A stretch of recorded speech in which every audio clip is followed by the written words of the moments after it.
batondi na nzela misala ikeleve banda kongola banda kolela tilelo azolela poninyo leta azali monguna ya peuple te bango babonga peuple anyokwama bana na bango batanga na poto ya biso minerval babengana ombokoyo tokoloba balobi la capitale la plus sale du monde nemboka nanga Kinshasa motema pasi na leli bakonzi bosala tomona bobongisa.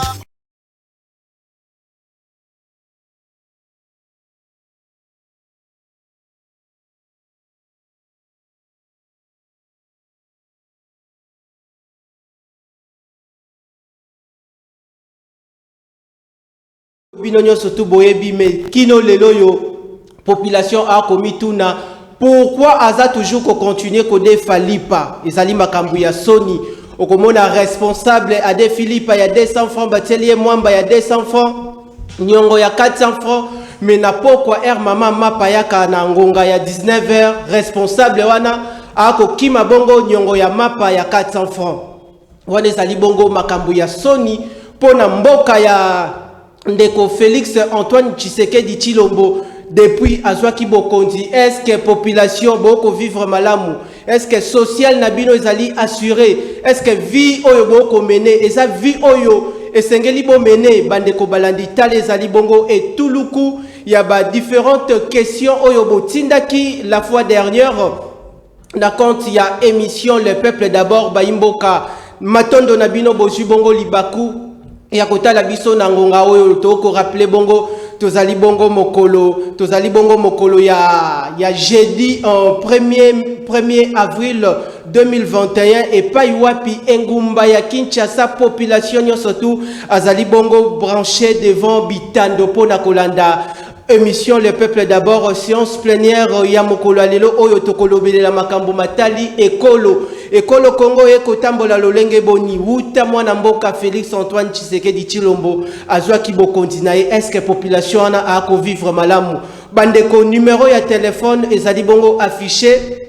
liboso ya bitando na bino boyebi mot d'ordre ezalaka toujours bobengate parce que tozali bongo en direct boko juste message tokotangela bino ba différentes questions oyo bokotinda pe biso awa na compte ya séance plénière toko soumettre yango ba honorable député oyo bino population mboka Congo bopesa bango mandat sans préavis baimboka toko yamba bongo bilombe député oyo toko zala na bango na kati ya séance plénière ya mokolo lelo oyo kokamba mabongo na yemoko vice-président ya parlement populaire parlement ya babola mwana mboka Richard Nawej mwana ya mapinga oyo nazali bongo na plaisir makasi ya kozala liboso ya bitando na bino baimboka boye babongo ete na mokolo lelo toko simba bongo makambu matali ba garantie locative population bouta ki bongo kokoma ebele ndeko Nawej mwana ya mapinga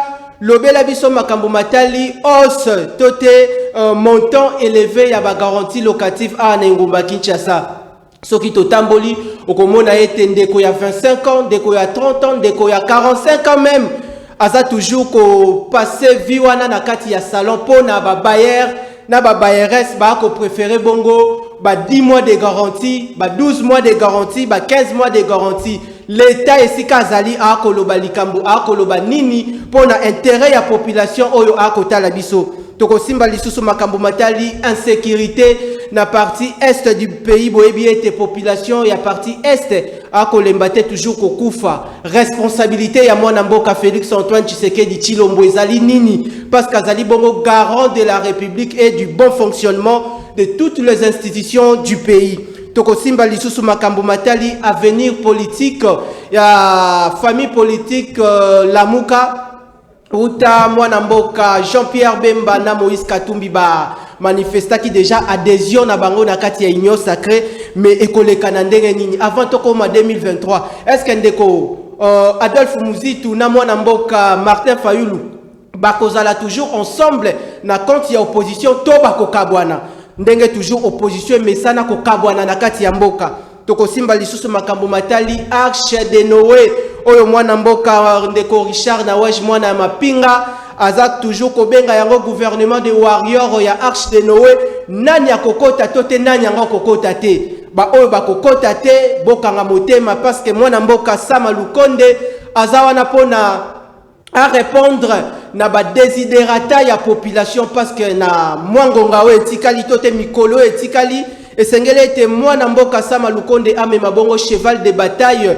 ya programme quinquennal ya chef de l'État Félix Antoine Tshisekedi Chilombo baimboka wana ezalaki bongo makambu oyo tokolobelela à travers séance plénière ya mokolo lelo en jeudi 1er avril 2021 et pas Iwapi, la grande équipe technique ya Kinactu Télévision, votre partenaire d'excellence et Zabongo réuni pour assurer bonne réalisation ya séance plénière ya mokolo ya lelo nangambu ya coordination technique matondo na mwana ya Christo singa ya pakebo 26 ans de métier ndeko Serge Makoso soki boko mona coordination technique et kotambola malamu longonya na mwana mboka Serge Makoso nangambu ya réalisation ezali bongo assuré par mwana ya Christo o ya remplacé bongo Seigneur Patiengo ndeko Augustin Kapuya en complicité avec mwana mboka Roni Mandila mwana ya Nzambe matondo nayo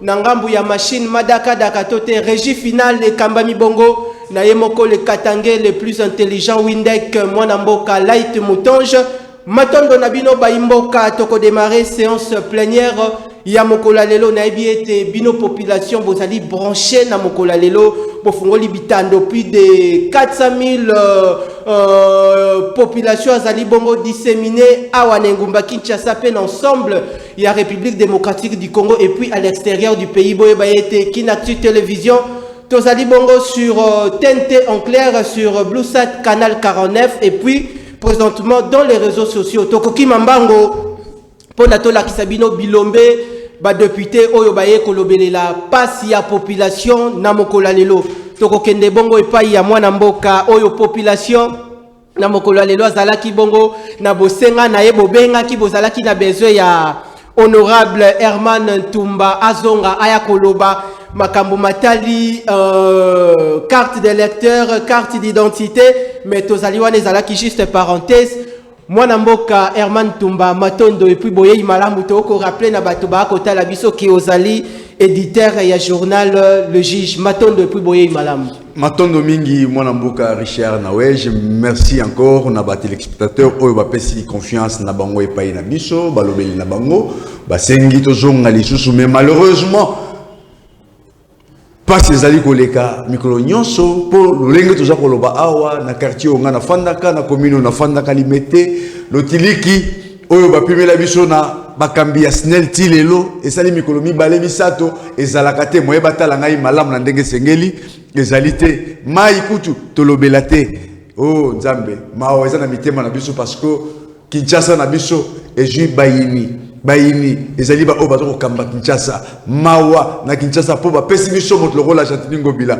oyo Kinshasa yeko kufa ezalaki mawa honorable ezalaki ko pesi biso moto loko la pasteur bozo benga pasteur parce que mboka ezako kufa na miso na bango bakambi ya Kinshasa bata kotala ngo ndenge wana sans liloba merci encore na bato nyonso bazali kolanda toko sunga bino ko boyeba oyo bozangi koyeba lelo matondo na yo honorable ba mama bipupula ba sepeli loko la ba monio na mokolo ya lelo matondo na yo pona sens ya disponibilité tokokende bongo na la grande figure ya lingomba politique nouvelle élan ya mwana mboka Adolphe Muzitu Mfumuti oyo topesi epembote sika azali na bandeko nyonso tu ya nouvelle élan sans oublier mwana mboka Martin Fayulu mwana mboka tozali bongo na Merdive Kimbongila wa azali bongo communicateur na kati ya lingomba politique nouvelle élan ya Adolphe Muzitu Mfumuti mwana mboka matondo puis boye malamu matondo mingi monsieur le journaliste Nawej tobandi ete nangonga oto kozwa ensemble ya ko décortiquer actualité politique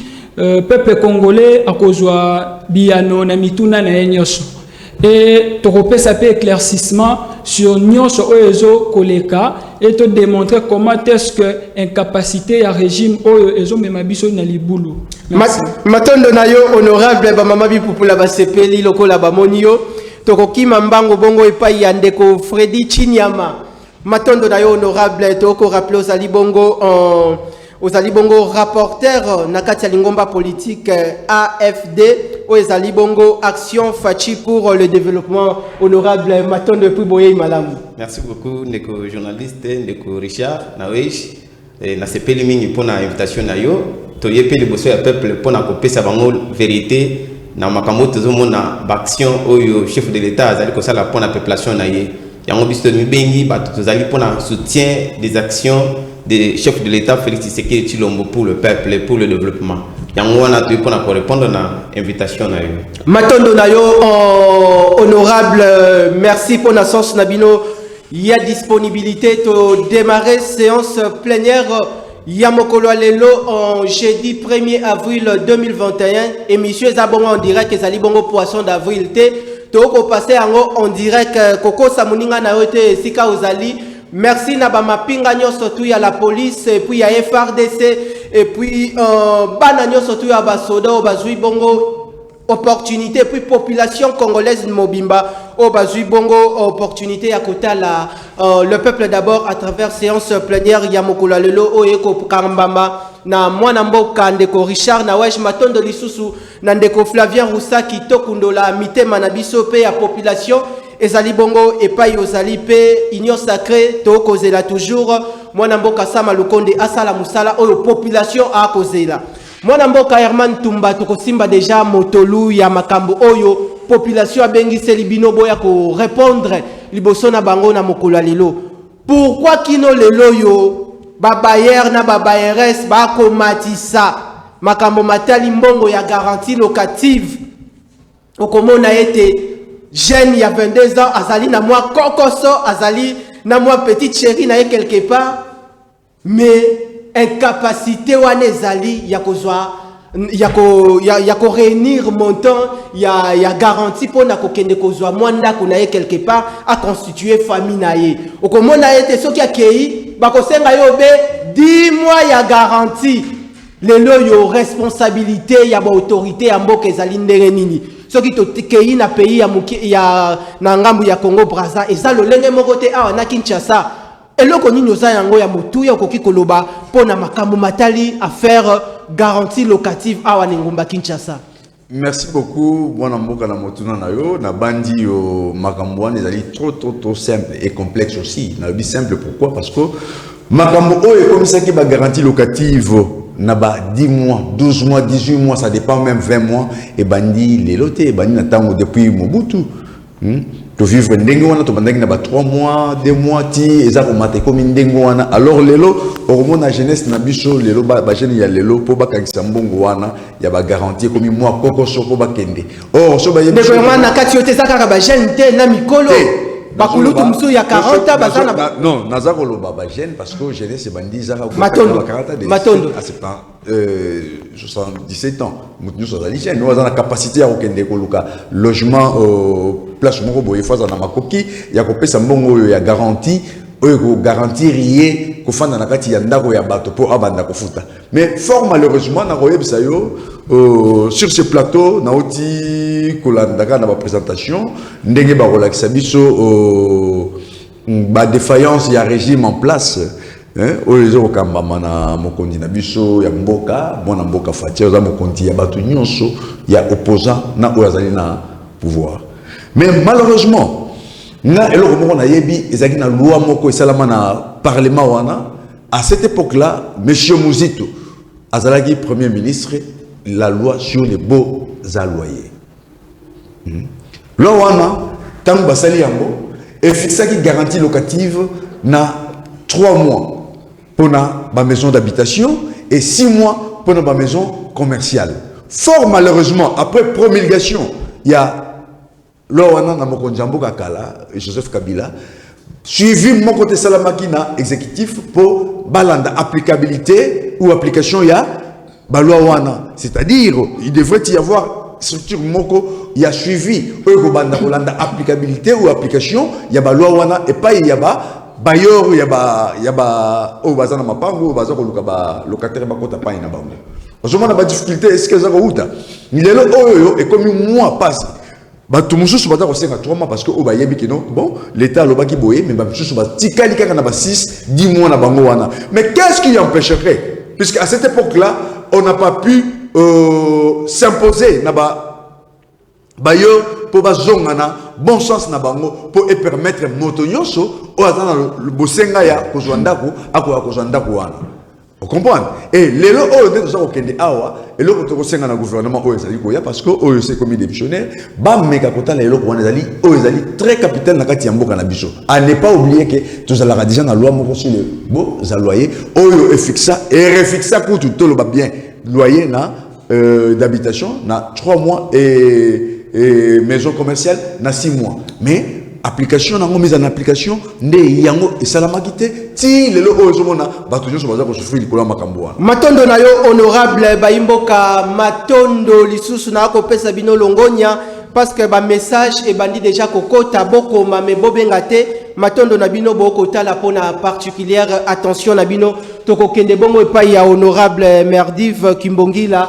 Yo zali bongo na communicateur na kati ya lingomba politique nouvelle est là dans la même optique ndenge mwana mboka Herman Tumba wuti koloba ete na tango ya premier ministre Adolphe Muzitu Mfumuti apesaka initiative wana ete makambo matali garantie locative ezala bongo na 3 mois ba maison commerciale à 6 mois. Est-ce que comment na applicabilité na yango et puis volonté oyo gouvernement sali na yango vis-à-vis la population?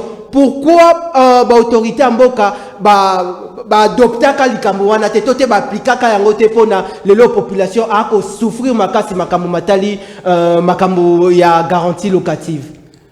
Merci monsieur Nawej pour na mutuna la banzete na kopesa longonya na muto auti koloba auti obaloba na lopoto prédécesseur Nangaï, donc il y a la loi sur le beau à loyer. On a une approche juridique. Et merci encore parce que ils a parmi qui il y a ancien premier ministre Adolphe Muzito. Parmi qui naie ils a la loi sur le beau à loyer. Maintenant la loi existe. Wana ezali mibeko ezali mais faisabilité, réalité sur terrain, c'est quoi? L'application, c'est quoi? Pourquoi Mibeko les alliés appliquer? On a une approche sociologique qui permet de total la réalité sur terrain. Réalité sur terrain, c'est que nous mais abosana yango linga ke la cheval de bataille na ekino lelo ba ko welela toujours la vérité des urnes mais ezali motolu ya likambo esengeli kolobela la population. Mais problème ezali l'état a kufaratel. L'État est une personne morale. On a dirigé na personne physique. La personne physique, on a sali mandat na bango, mais l'État l'État a kufaraté. Le premier ministre, l'ancien premier ministre Adolphe Muzito, à qui n'est la loi sur le beau à loyer. Mais l'État batu oyo batikala qui après bokambinaye. Il fallait lutter pour la faisabilité, pour l'application de la loi wana. Tant que nous allons appliquer responsabilité, ancien premier ministre, responsabilité est à l'État à travers ses services. Parce que loi est alliée. D'ailleurs, en droit, on dit ceci. La loi sans contrainte est la loi. Et ça, on a un règlement à Pamba. Donc, loi, ce que je dois mis, règle de droit, ce que je dois mis, il faut contrainte. Et contrainte, c'est un pouvoir public. Et pouvoir public agissant à travers le service. Et dans le domaine, il y a un service habitat. Il y a un service où il faut appliquer la loi. Parce que tu y a une nature de moto, et ça a toujours aucun démopandi. Mais l'État a ça pour nous d'où il faut toujours capable de gérer Mboka. Congo est à 2 345 000 km². Et Makambo lobby, et ça pour la ville de Kinshasa. Et ça, Matina Lubumbashi, et ça, Tina Kisangani, tout, il faut qu'on soit capable de faire appliquer. Matondo na yo honorable, merci Bandekobo, Tinda toujours, ba message, n'enge toujours, Boko Koma, honorable Freddy. Nazongi naye maintenant et pas inayo lelo population ana akomona pasi.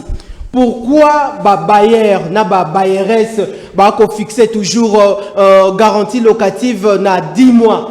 Est-ce que zali par wana ya responsabilité zali et pas il y a ba bailleur bakolo mapangu tote ezali esengeli l'État nde à s'impliquer na problème wana. Pourquoi l'État kino lelo yo azali en mesure te ya ko résoudre le plus tôt possible problème wana, parce que population a kolobelela surtout commune ya Bandalungwa, commune ya Lingwa, la commune ya Kitambo bango balekisi komatisa ba garantie locative bandeko musu ba uti ko souffler na commune ya Lemba bandeko eko sala pasi to ebite soki ensemble engumba Kinshasa ezali kaka makambo wana ezali complexe partout ezali bongo généralisé. Lelo yo responsabilité ya l'État ezali nini par rapport ya makambo yo? Merci beaucoup Neko Richard. Nous avons rappeler que Nazali, bien sûr, rapporteur na AFD, qui est un sigle Action Fatih pour le développement, mais à niveau il y a parti où ils allaient structure où ils allaient soutenir au UDPS. Nazali membre de UDPS dans le quartier Golf, on a joué fonction il y a DO qui dit DO appellation à niveau il y a parti Nabiso qui veut dire encore secrétaire chargé de l'organisation. Maintenant honorable Italie garantie locative.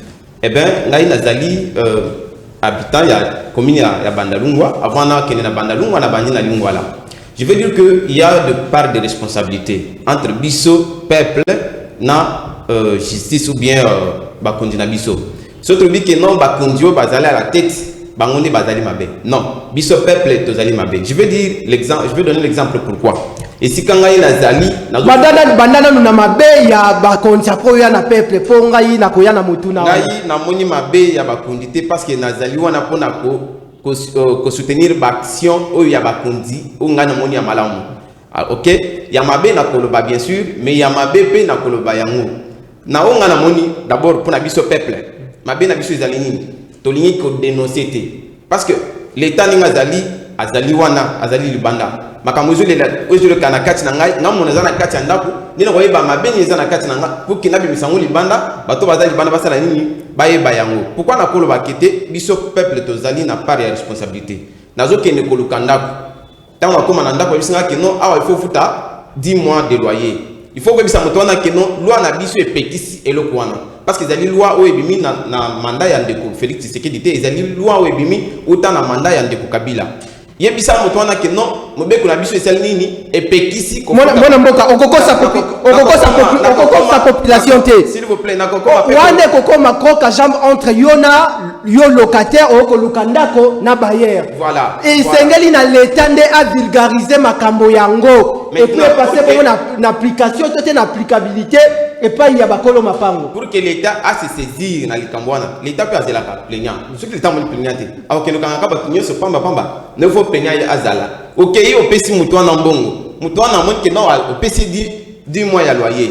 Ozongeli olobi l'État mais mibeko bino bo pesi zali bongo te. Pona nini ngai nazo futa bambongo ebele boye alors que mibeko na bino solo baké ba to futa 3 mois ya loyer. L'État ko se saisir na batwana. Ce qui ke musale ya boyezo seulement. Bongo na ke batunu so wana ko boya. Ko sala nini ko zo ba garantie au delà.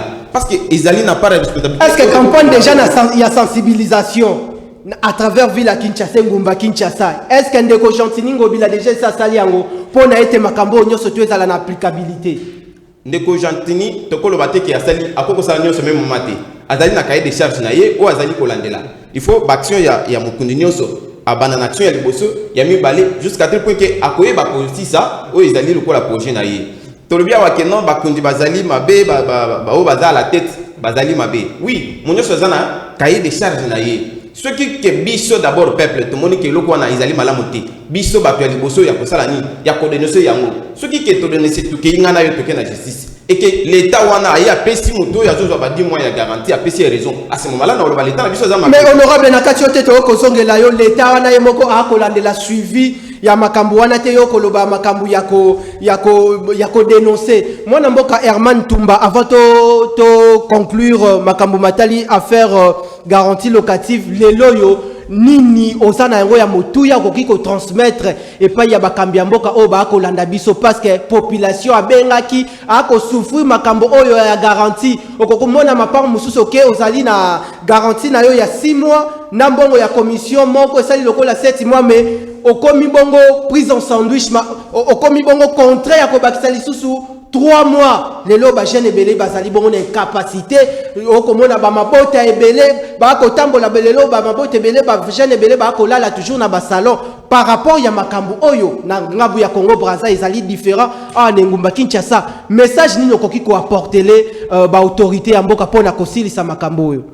Merci mwana mboka Nawej ozaro lobela mingi Kinshasa mais faut na yebisa na sala ma rectification na maramwe ozaro loba oyebi tango tozoro loba loi établie loi moko esalami na Assemblée nationale loi wana ezala rapport na Kinshasa te loi na ezala rapport na République démocratique du Congo mobimba parce que ce n'est pas seulement Kinshasa ndi azala ba locataire batu bazoko luka ko foutre la bandaku non la République démocratique du Congo azana ba locataire bazali partout alors pour ceux qui y est naba voies et moyens ya ressortir naba crise wana ezanini yango na otaki koloba na bandelia wana lobby oyebi tozwa Kinshasa na biso tozwi Katanga tozwi partout mutu na mutu robeta tolo na gouverneur oyo azoko kamba mboka na bango province na ye robeta tolo na exécutif provincial robeta tolo na assemblée provinciale au bazali ko surveiller makamuni sozali ko sala Kinshasa azana malchance ya Kinshasa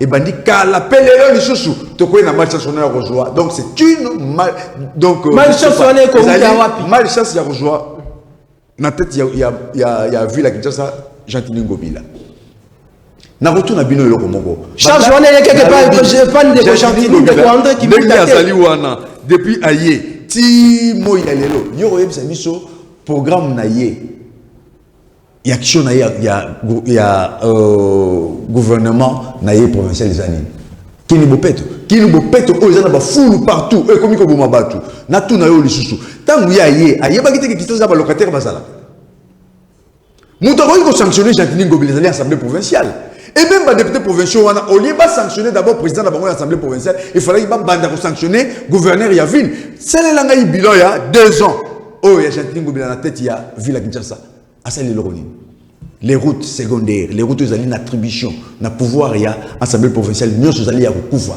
na kata Kinshasa ville à Kinshasa et bon moi je suis comme mutande moi na oya koloba na ye makambo itali nini makambo itali nini oyo to benga ngoni makambo itali ba garantie locative azana na ngona mutu na ye alors solution ezali boye solution parce que makambo so tolobaka il faut qu'on pesa ba piste de solution pour lobby bato bazo kolanda biso même bato bazo diriger biso ba yebe loko nini ba osala lokola loi wana ezalaka déjà promulguée donc gouverneur ya ville pour ce qui concerne la ville province de Kinshasa lokola zali nanwana abenga ba bourgmestre nyonso a instruire bango ba instruire ba tout au bazali na ba service ya habitat pour balandela makambu o etali ba garantie locative na bato oyo baro zala ba récidiviste na ba bailleur dirige donc on ba récidiviste bazali automatiquement soumis ba subir rigueur ya loi parce que population na biso d'ailleurs boyebi que problème social dans les amélioré donc mutu akoki kozala na capacité ya $500 000 te soka zo ndako ya $100 par mois pour na kopesa ba garantie locative alors l'état na biso il faut être responsable parce que responsabilité ya aujourd'hui za koloba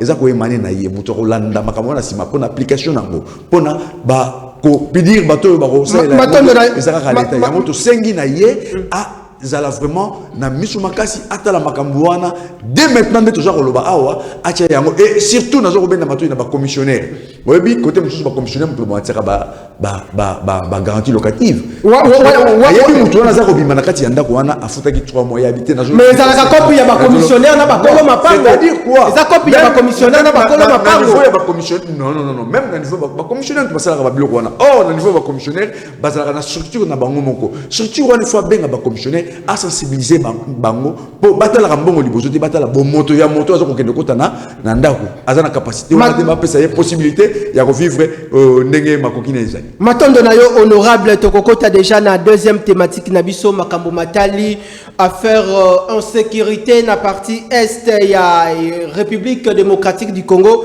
boutaki kolanda l'autre fois na ouverture ya séance plénière et kambama kibongo na Christophe Mboso Kodia ba député caucus ya ba député ya grand Kivu ba utaki bongo ko lancer bongo message et pas il y a président et assemblée nationale ata la bongo makambo matali insécurité na partie est.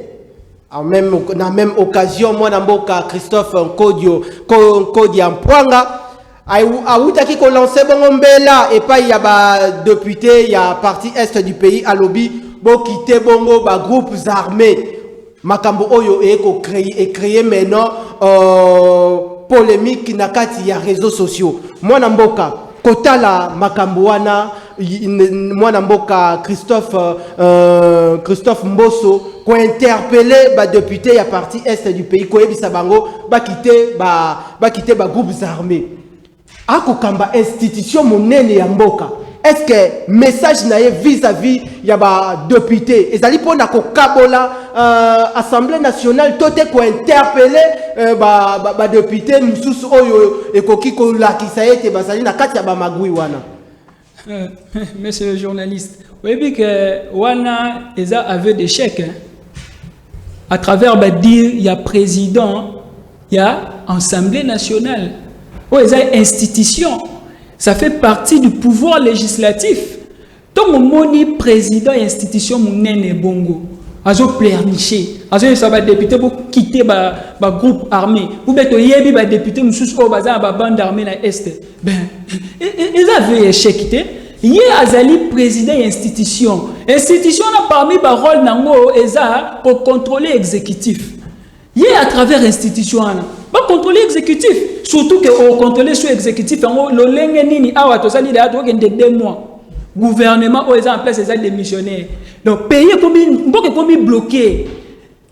Je pense que eza la complicité. Est-ce que ateba député wana Moussa Pinalis? Le problème est ça boy. Eza la complicité mon l'état azana ngona ba bande armée pour na roboma population. Population est koufi. L'état la raté. Yango elo to lo bana ba bo aloyer. Awo yango yote. Responsabilité monene les hommes rappellent l'état. Ce que na zongi na théorie ya création de l'état. Oh ba benga la théorie il y a contrat social il y a Jean Rousseau. Théorie na lobini. Biso ba citoyen. Tout le monde qui est vivre dans l'état et la nature où règne la loi du plus fort. Oh ba baza makasi bazo dominer ba faible to lobini. To pesa bandambu ya souveraineté na biso ba portion ya souveraineté na biso ndambu to pesa na muto to bengi l'état en retour muto yo a sécuriser biso atia biso na ba condition ya bien pour na to vivre malamu mais ce qui l'état wana na contrat social o esa ma entre ba citoyen na l'état wana a na capacité ya kotia batu na ba condition ya bien te protéger population na été donc et comme si ko yo temps il y a que l'ongola ba oyo bazo représenter l'état là parce que heureusement on a le que l'état c'est une personne morale ou ça diriger la personne physique donc batouana baza incapable makambu ya este ezali kambuté ya koloba ke yo quitter bande armée au quitter bande armée te rébellion eza acte moko infractionnel eza condamné par le loi de la République par le code pénal c'est condamné mais lorsque oyebi ba député wana qui font les services de l'état nous avons l'ANER. Nous avons l'armée nationale, nous avons la police, nous avons la justice. Tout ça, ça constitue l'État. Il faut qu'on passe à la misala. Et dans le chité, dans le baboui. Problème, il y a sécurité dans l'Est. Et ça, problème, il y a un forum, il y a un forum, pour avoir le baquet, il y a une sécurité. Et sécurité, il y a une individu, il y a une responsabilité, même il y a pouvoir en place. Sécurité et ça parmi les domaines régalien à l'État. L'État il faut assurer sécurité à travers l'armée. Et l'armée on a fait l'équiper. FARDC c'est fois en force dissuasive. FARDC c'est fois en force il pour attaquer. FARDC c'est fois en force il pour mettre rebelle on a choisi déranger qui étudie la population. Matondo na yo honorable Merdiv Bayimboka Matondo na bino pona particulière attention ndeko Freddy lelo yo vis-à-vis ya langage wana oyo mwana mboka Christophe Mbosso Kodia a interpellé à l'ensembela naye et pas ya ba député ya partie est du pays lelo yo est-ce que réellement ba député wana basali impliqué na makambo matali ba groupes armés na partie est du pays est-ce que ils na ba honorable mususu basali na sima ya makambo wana.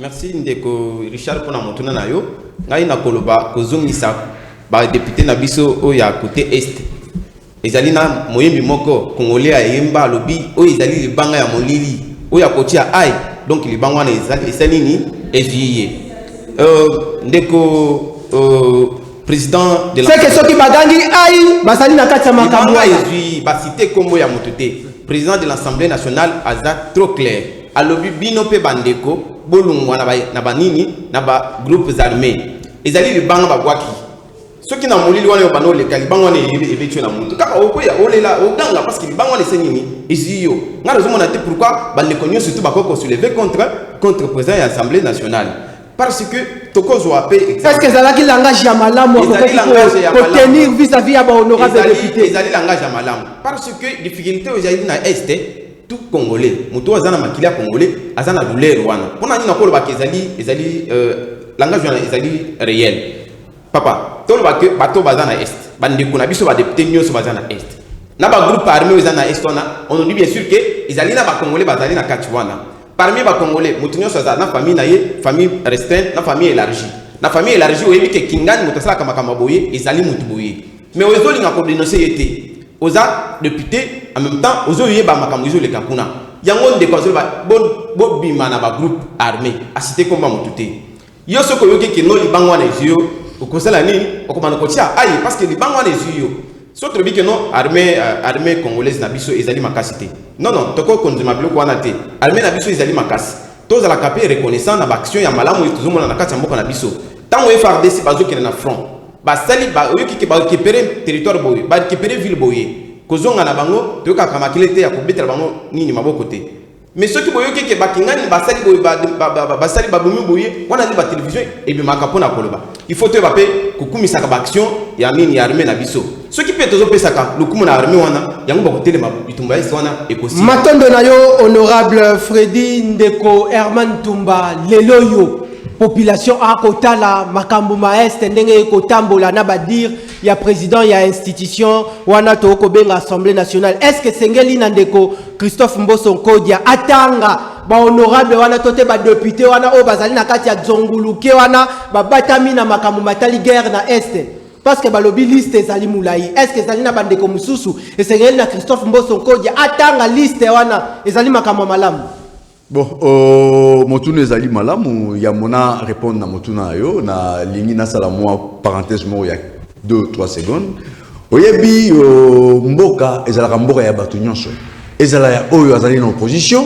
na oyo azali mopanzi ya pouvoir na oyo azali centriste mboka souci ya mboka il faut elata batu nyonso tant que toza koya toza na pouvoir mususu donc bon caractériser pouvoir wala ndenge nini muto ko accéder na pouvoir ezala ya moyibi ezala ya ndenge nini azali mokto ozo kamba mboka et le gouvernement qui va travailler dessus c'est le gouvernement de la République démocratique du Congo donc ceux qui nous en opposition tant naza koya il faut na mona kaka mabete mamalam ozo salama na gouvernement wana na président de la République il faut pas na beta maboko ya mabete koloba po ba changer mais langage moko zali na bande ko na biso ya nouvel élan oyo benga ko na kutana bona na plateau wa et puis ça n'a pas sina mawa parce que ils n'ont jamais pensé au bien de la population ils n'ont jamais pensé au bien de la République donc critique il faut la population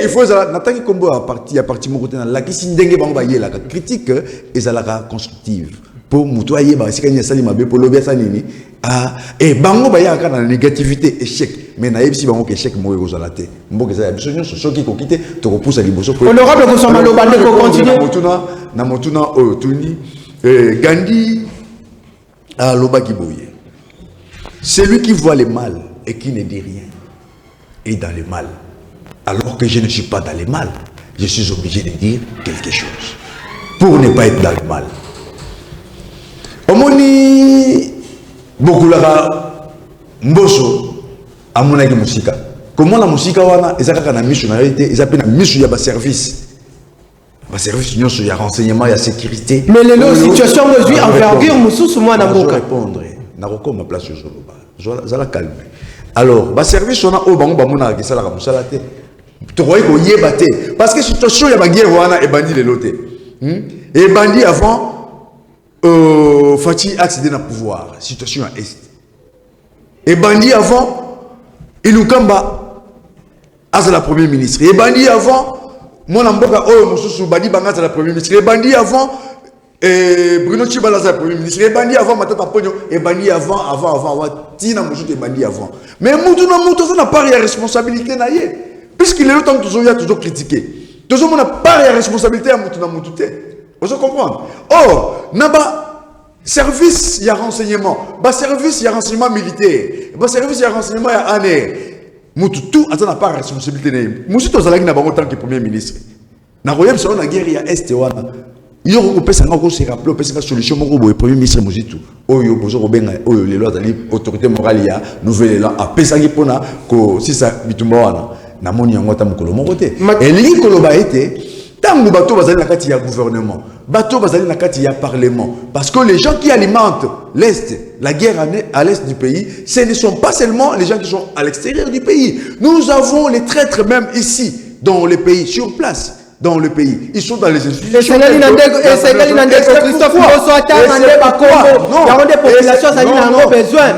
et c'est pourquoi.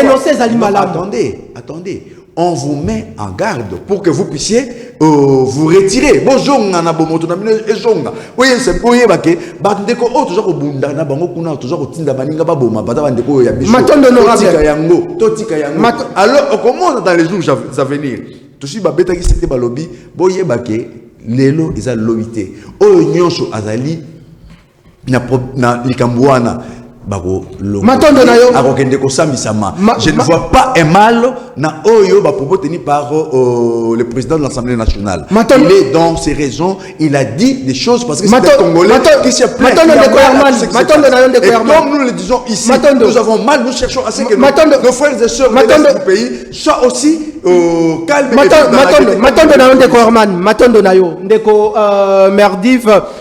Simba sikoyo avant toko tabongo na gouvernement ya Arche de Noé na yebi ki okosala toilettage toko poussa na sima ya ngonga mais lelo yo lingomba politique lamuka tomona ki bongo basala ki bongo ensemble mwana mboka Moïse Katumbi ndeko Jean-Pierre Bemba Gombo mwana mboka Martin Fayulu na Adolphe Muzitu lelo yo est-ce que boza toujours na poa wana Outandeko Jean-Pierre Bemba na Moïse Katumbi o babandaki ko financer bino la muka bakei avenir politique nini ya motuya bozali na yango pona ko préparer ba élection na 2023 ndeko journaliste na rebondir mwanda matondo topusana ndeko nanga Freddy naza na impression ye muta bato bazali ba association ya fachi donc bato balandaka miel bon baza pour la population dazo la nane miel na ye donc muta ju pouvoir na manière azui lango bon basangani ba soutenir fachi monsieur.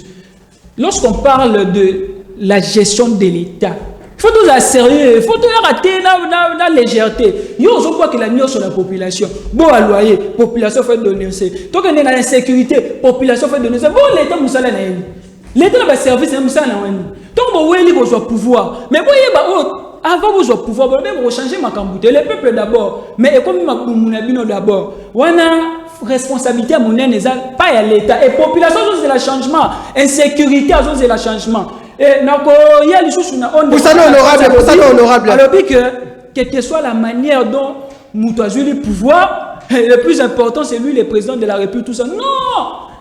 Vous savez, Mboka est ton amara la vérité. Mboka est ton amara honnêteté. Quand je parle de quelque chose honorable,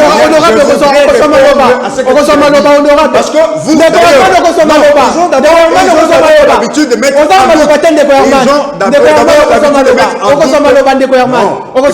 il faut recadrer parce que la vision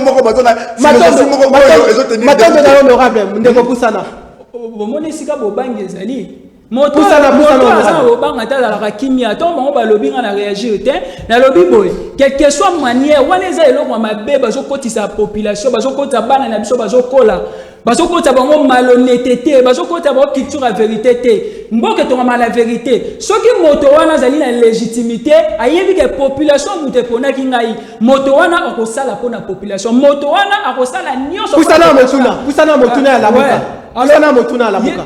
Hier, alors bah il est installé état-major kuna tena ça sali alors bah il est mort à Rosalana zoto hier Chilombo alors il est mort à Rosalana mwana moka pusana motuna sunga population na lobi boye pona la muka faut boye banano la muka est état d'esprit la muka est eloko population asenga ki na ba leader na biso la muka za mutote L'amour est à Jean-Pierre Bembate, l'amour est à Moïse Katumbi, l'amour est à Ndekwa Adolphe Muzito, l'amour est à Ndekwa Martin Fayulu. Ce qui Adolphe Muzito, Martin Fayulu, Baké Mupandi, il y a un objectif à l'amour. La population est s'en charger, on s'en charger, Jean-Pierre Bemba, Moïse Katumbi. C'est capté l'objectif, il y a l'amour. Donc, l'amour. On regrette Bango Uta Bakenda, moi, Namboka. Est-ce que la population à côté de la Makamboka Kosala? Tu regrettes Bango Landere. La population, Moni Bato, Balingi, et Baponara miel. Et si le pouvoir est allé Bakei, Biso toujours Bundana population, Biso toujours résister. Biso tu vas résistant, il faut vous rappeler, tu vas opposant, tu vas résistant. Pour la mission de gagner l'élection. Et tu vas le pouvoir où est dictatorial et canique, et bon, volonté à peuple s'exprimer. Il y a un lobby boy. L'amour est à Moko. La Mouka o etikali na ba leader le président élu Martin Fayulu et l'ancien premier ministre Adolphe Muzito. Yamoana la Mouka na précision la Mouka est financée par Jean-Pierre Bembate na Moïse Katumbi. L'ancien premier ministre Adolphe Muzito a fait ça qui d'ailleurs précision et là quoi. Maintenant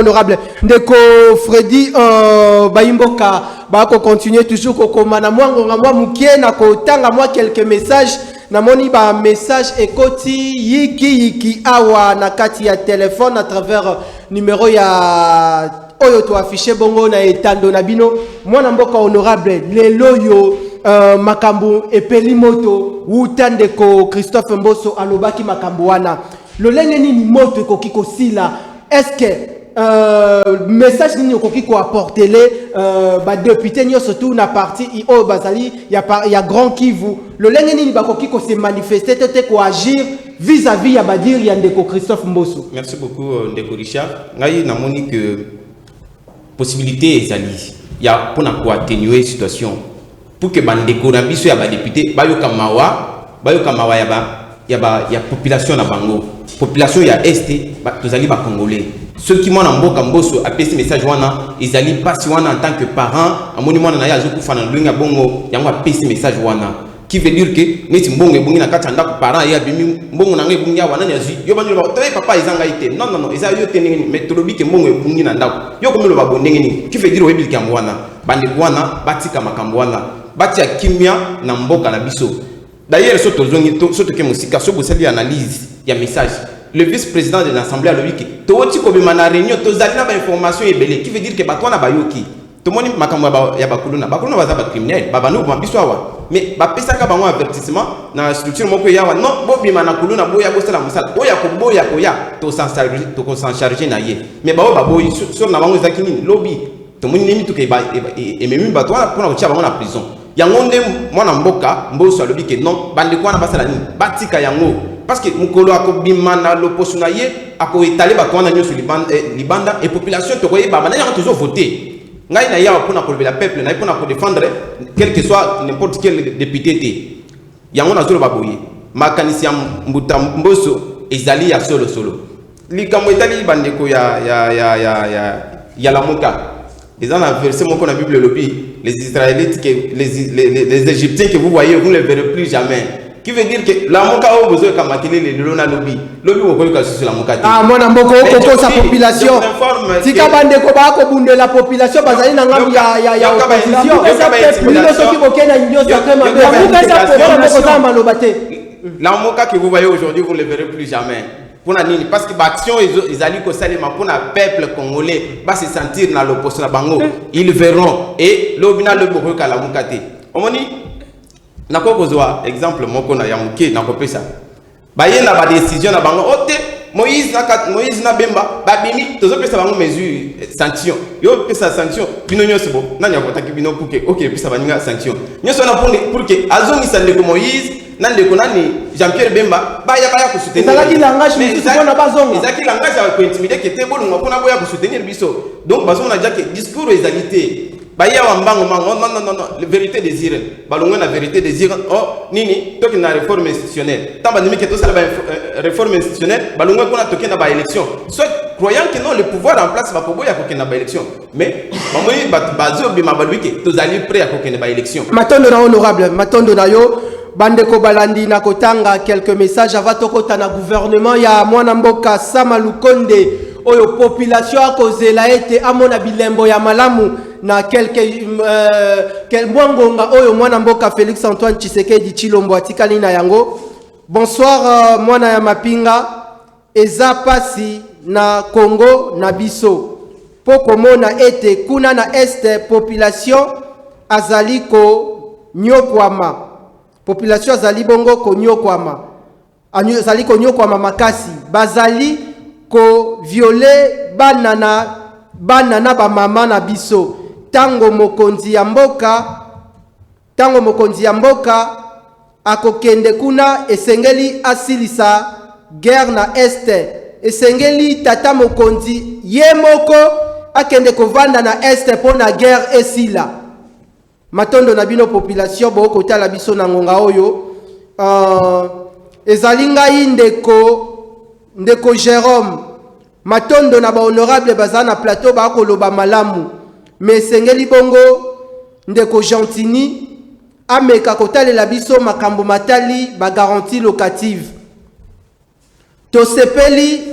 Bonsoir papa Nawej tosepeli na ndeko Herman Tumba ndenge akolobela biso population alobi malamu batu ya Nouvelle-Élande Lamuka bavanda kimia ba patiente kino 2023 mbote mwana mapinga Nawej ezali ngai ndeko Ada depuis UPEN na lobi boye kino lelo yo population azo continuer ko defa lipa ezali makambu ya pasi makambu ya soni kino lelo yo chef de l'état ye moko ako penser na biso population te to komona kaka ba déplacement oyo résultat ya malonga ezali te to kopusa na bongo na sima ya ngonga ba imboka matondo na bino to kopusa na sima ya ngonga mwana mboka Herman Tumba to passer sikoyo na mama na likambo na Arche de Noé lelo yo nini yango ezali blocage pour na mwana mboka Sama Lukonde kino lelo yo gouvernement bimate population ça a besoin s'éclairer. Bon, agitation eleki mingi na mitu ya ba occupé na mitema dukudu mitema ya ba congolais eza lokola ya ba congolais eza lokola mitema ya soso biso soso ko benganye siko ya kozonga na ye esika za koluka kolia wana vous comprenez. Alors nalingi boye ba eloko moko boye nazo sala ba comparaison te na ba gouvernement mususu ya bamboka mususu ndenge ba tractation sala makana ndenge umelaka notamment na rozwa oyebi na Belgique na période moko basalaka pratiquement une année na ndambu sans gouvernement. Pour la qualité à gouvernement. Mais allez dans le contexte, na biso awa. Oyebi na Italie, pelo. Ni ne blocage, il y a pas population dans la maison mona ayeba. Na biso ezanini parce que il y a des gens qui parlent sans être informés. Comprendre. Bazar oloba mais bazar d'information té. Oyebi problème nous tous ali awa toujours senga na tata mokonzi ya mboka parce que après collaborer les seigneurs Joana et que j'en rapporte dans mon camboka pour nous valider et puis qu'on dit ma ce qui ebima ou ebimate bana basi ba maman na biso basi oyo to tiko clôturer mois de la femme bazana kota na bango ya 30% mais na ba fiche oyo yaki kuna 30% et kokaki te ba kokaki 30% c'est-à-dire 30% na cadre gouvernement ceux qui allaient robuste il y a 50 personnes il faut bazana na 15 femmes est-ce que batenaki compte na yango. Et deuxièmement, comment voulez-vous bato bazalaki ba ministre ba gouvernement bazalaka ba ministre na ba parti na bango na bato tous ba gi remplacer bango ezala bazalaka te joa kal rola ya palo okomona memas azalaka kaka memas yende nani pona joka ba nungu nungu zo bi masaila oh non moninga ya François Beya. Blocage égalité, moi d'amboka. Blocage égalité. Blocage égalité, ezali aménagement. Pour nous ça, le gouvernement ezali ya solo ya crédibilité. Il faut prendre le temps, savoir choisir qui. Les andenge mo na ba sélection, tout ça on a ba école tant tout ça yebi. Pour que nous représenter école na biso quelque part bako tia bako aligner 50 personnes ba ni ko la triage. Si otika la moko B5 au ba que nous représenter ba école na bango et ce ka ba concours ça la maka. Alors demain ou après demain, nous ne voudrions pas attendre encore que le gouvernement va échouer. Non, si bango chance, bah pour le gouvernement vous allez responsable. Oh, il faut répondre. Naba entente il y a population notamment sur makambo itali babo jaloyer, makambo itali ba fonctionnaire, makambo itali ba enseignant, makambo itali vie sociale ya congolais nyonso. Donc na matondo na yo honorable moi na mboka binope lamuka to éviter langage nini bokoki komeme la population lelo yo uta ba dire oyo uti koloba me pa ya ko débatteur na yonde ko Herman Tumba blocage ya mwana mboka Sama Lukonde et ko vandela wapi est-ce que population ya Congo mobimba tout akoki ko croire na ba résultat ya malamu na publication ya Union Sacrée soki ebimi et puis ba résultat nini tote ba décision nini esengeli population zwa soki gouvernement ya mwana mboka Sama Lukonde esimbité yoka tangu tozoloba mamba gouvernement to compare la Belgique hein Belgique ezamboka moko à part Congo ezali mboka Belgique pe ezali mboka ezali mboka Congo ezali mboka Belgique pe ezali mboka mais mboka na mboka eza na organisation nango na ndenge nango et mboka na mboka eza na manière ya gouvernance nango oyo ko ezala malamu to mabe la Belgique à part les autorités politiques il y a les autorités administratives qui sont efficaces. Oh bazali na makoki ya kokonza mboka. Eza otobengaka administration. Na Belgique administration eza ko vanda. Yo monde na Belgique basala ki 2 ans mais makambo ndo tambola bien pour l'administration eza malamu. Biso na mboka na biso surtout calculer. Hein pour le gouvernement bato sala ba 6 mois ba 2 mois ba 3 surtout calculer on pesa ka mboka na biso retard. Administration pe sala musala bien te pour l'administration ezali ya kokufa. Et pour la sortie à gouvernement ngala la population que et ça non événement hein et alors la mwana mboka bino bomona toujours makambu mabe na ngambu ya lamuka chance ya malonga te boza ko accorder na gouvernement ya ndeko Samba so sali analyse malam hein okomona que avant gouvernement et vous en avez le lenge mokona après gouvernement les militaires belges wana lobaka avant indépendance est égal après indépendance pourquoi parce que tout simplement même bateau ba sengeli ko kambambo ka baza la capacité te ya ko mobiliser ba recette gouvernement e ko bim et gérer na budget budget les allait déjà voté il y a 3 milliards 500 millions oyo paye ya pamba eso soit plus il y a la moitié il y a budget national donc base le côté gouvernement wana ils ont un événement problème mes amis tant boza la légitimité te hein nous so boza le marché la population ils ont se reconnaître na pouvoir ôter même les ancêtres ne se reconnaissent pas matondo na yo honorable na éviter ceux qui makambo ko lobezali ezali ya solo to éviter population de mutu a ko juger o a ko tanga ndeko Freddy bino pe bozali bongo parti au pouvoir les loyo population dirait blocage ezali pour population a komituna depuis moi na mboka ndeko Sama Lukonde bandaki ko baluka ko yamba ba regroupement politique ko traiter na ba parti politique kino le loyo gouvernement yango ya Arche de Noé et ko bimate est-ce que ça li ba regroupement politique nde mutu baza ko embrier moi na mboka Sama Lukonde tote zali toyoki lisusu ba version ebele langage ni boko y assurance boko ki ko apporter les populations o akotanga o akotala bino pona kozela makambo malamu na Union Sacrée.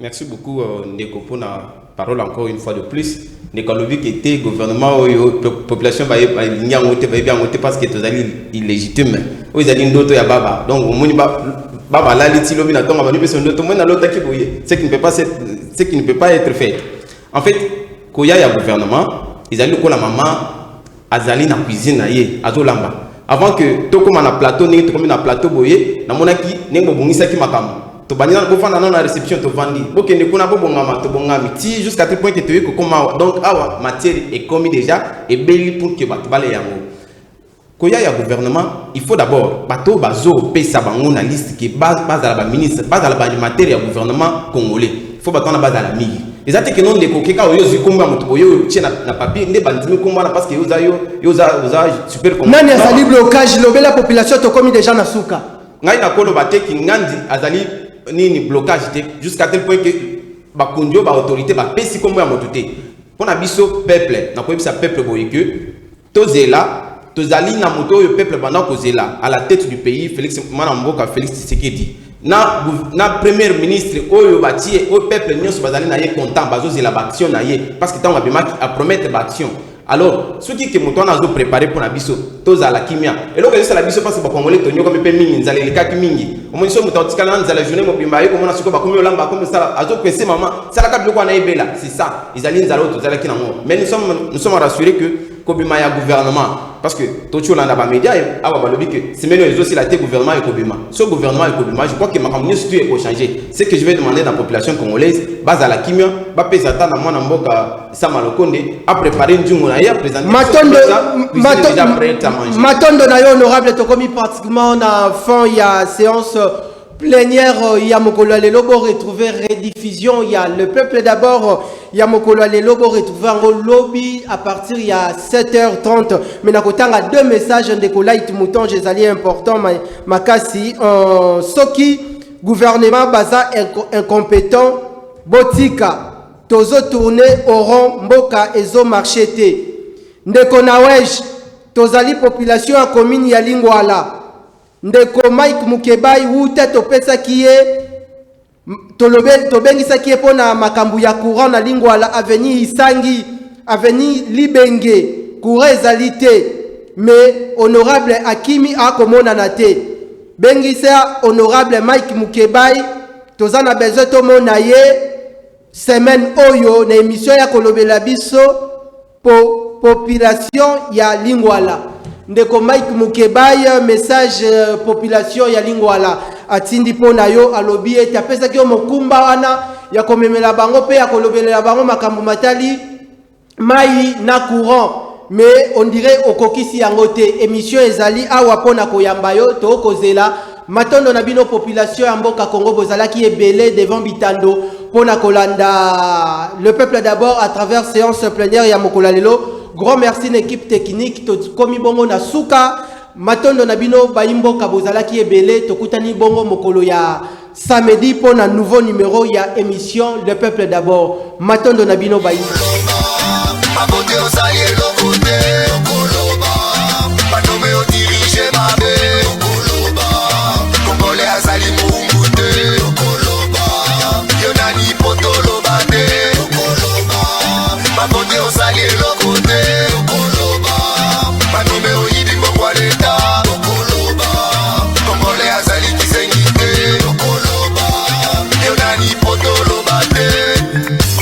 Makambozo bongate pepla zonyo kwama uluna bashege batondi na nzela misala ikeleve banda kongola banda kolela tilelo azolela boninyo leta azali monguna ya peuple te